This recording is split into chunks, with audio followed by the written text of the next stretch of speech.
عن أستاذنا الشيخ المحدث الجليل محيي السنة قامع البدعة شيخ الحديث العلامة المفتي السيد محمد فيز الكريم حفظه الله ورعاه. قال حدثنا وأجازنا الشيخ العلامة السيد فضل الكريم رحمه الله تعالى عنه. قال حدثنا وأجازنا العلامة عزيز الحق رحمه الله تعالى عنه.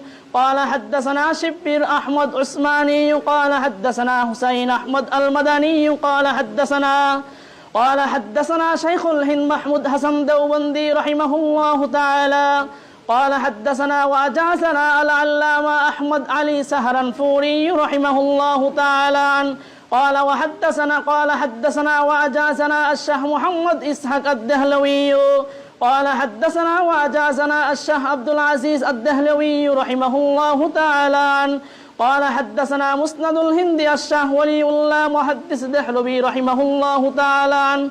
قال حدثنا مسند الهند أحمد بن عبد الرحيم قال حدثنا وأجازنا أبو طاهر الكردي قال حدثنا وأجازنا إبراهيم الكردي قال حدثنا أحمد القشاشي قال حدثنا وأجازنا أحمد الشناوي قال حدثنا وأجازنا شمس الدين الرملي قال حدثنا وأجازنا أبو يحيى زين الدين زكريا ابن محمد الأنصاري قال حدثنا الحافظ أبو الفضل شهاب الدين أحمد بن علي بن الحجر الأسقلاني قال حدثنا إبراهيم التنوخي قال حدثنا أبو العباس أحمد بن أبي طالب الحجار قال حدثنا حسين الزبيدي قال حدثنا أبو الوقت قال حدثنا وأجازنا أبو الحسن العداوي قال حدثنا أبو محمد السرخسي قال حدثنا محمد بن يوسف الفربري قال حدثنا إمام الهمام حافظ الحجة أمير المؤمنين في الحديث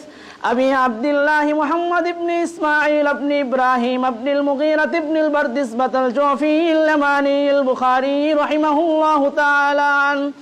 اللهم انفعنا ورفعنا بعلومه وعلومكم وفيودكم أجمعين آمين يا رب العالمين. أنه قال حدثنا أحمد بن إشكاب قال حدثنا محمد بن فسيل عن عمارة بن القعقاع عن أبي زرعة عن أبي هريرة رضي الله تعالى عنه قال النبي صلى الله عليه وسلم كلمتان حبيبتان إلى الرحمن خفيفتان على اللسان ثقيلتان في الميزان سبحان الله وبحمده سبحان الله العظيم.